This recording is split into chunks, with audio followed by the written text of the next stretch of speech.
Alegremo-nos, exultemos, demos glória a Deus, o Senhor nosso Deus, o Todo-Poderoso, passou a reinar. Aleluia. Hoje, 27 de maio de 2025, terça-feira da sexta semana da Páscoa. A igreja também hoje faz memória de Santo Agostinho de Cantuária, bispo. Quem vos fala é o Padre Diogo Maciel. Nós estamos reunidos em nome do Pai, do Filho e do Espírito Santo. Amém. O Senhor esteja convosco, Ele está no meio de nós. Proclamação do Evangelho de Jesus Cristo segundo João. Glória a vós, Senhor. Naquele tempo, disse Jesus aos seus discípulos: Agora parto para aquele que me enviou, e nenhum de vós me pergunta para onde vais? Mas, porque vos disse isso, a tristeza encheu os vossos corações. No entanto, eu vos digo a verdade. É bom para vós que eu parta. Se eu não for, não virá até vós o defensor. Mas se eu me for, eu vô-lo mandarei. E quando vier, ele demonstrará ao mundo em que consistem o pecado, a justiça e o julgamento. O pecado, porque não acreditaram em mim. A justiça, porque vou para o Pai, de modo que não mais me vereis. E o julgamento, porque o chefe deste mundo já está condenado. Palavra da salvação. Glória a vós, Senhor. Nesta semana em que nos preparamos para a solenidade da Ascensão do Senhor e Pentecostes, a liturgia pascal traz exemplos que fortalecem ainda mais a nossa fé e revigora nosso ardor missionário. A primeira leitura traz a perseverança e a fé dos apóstolos, enquanto o Evangelho apresenta a despedida de Jesus, que confia aos seus a sua própria missão, animando-os com a presença do Espírito Santo. A primeira leitura relata a ação missionária de Paulo e Silas, seguida de perseguição e de conversão. É um processo dialético, não no sentido filosófico do termo, mas metodológico. Anúncio, prisão e perseguição, conversão e, novamente, anúncio. Assim, a missão de Paulo e Silas vai se concretizando em meio aos desafios. No texto de hoje, eles foram açoitados e colocados na prisão por causa do testemunho dado, mas isso não os intimidou. Quem age guiado pelo Espírito Santo não se intimida e segue adiante, porque sabe que sairá vencedor. Na prisão, acorrentados, eles continuam a pregar. A pregação toca o coração dos que os ouvem. O terremoto mostra a ação do Espírito Santo na vida destes missionários. O Espírito é aquele que abala as estruturas e renova todas as coisas. É exatamente isso que vemos na leitura de hoje. Um abalo que transforma aquela prisão e liberta os prisioneiros. Eles não fogem ao ver as correntes se romperem e as portas se abrirem.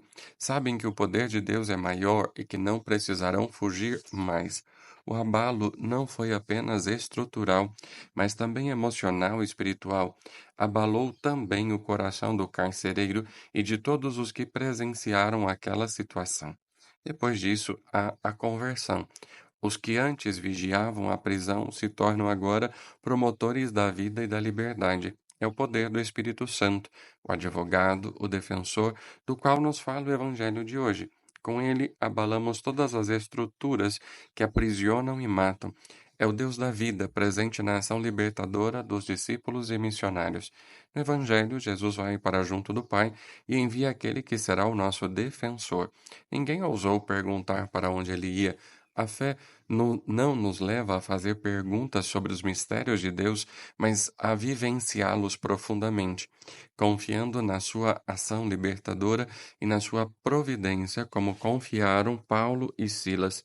Com essa confiança, o Espírito nos auxiliará no discernimento da verdade, da justiça e das demais coisas de Deus. Embora haja incompreensões e perseguições, a verdade sempre virá e ela sempre nos libertará. O Espírito Santo de Jesus irá desmascarar o mundo e as suas injustiças, mostrando quem é pecador e quem é justo. Por isso, confiantes na sua presença entre nós, continuemos nossa missão, anunciando o reino de Deus e promovendo a vida.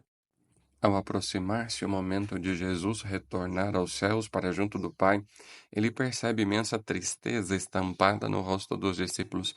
Confusos e perdidos não chegam a imaginar como poderão viver daí para frente sem a presença segura, consoladora e reconfortante do Senhor. Também não compreendem como levar adiante a imensa herança espiritual que ele lhes deixará. Une-se aí, portanto, desolação e insegurança, saudade e incerteza. Por isso, Jesus lhes declara abertamente: É bom para vós que eu parta. Se eu não for, não virá até vós o defensor, mas se eu me for, eu vô-lo mandarei. Enviando o Espírito, Jesus não se ausentará, mas continuará permanentemente presente. É bem verdade que não se tratará mais de uma presença exterior, visível e tangível.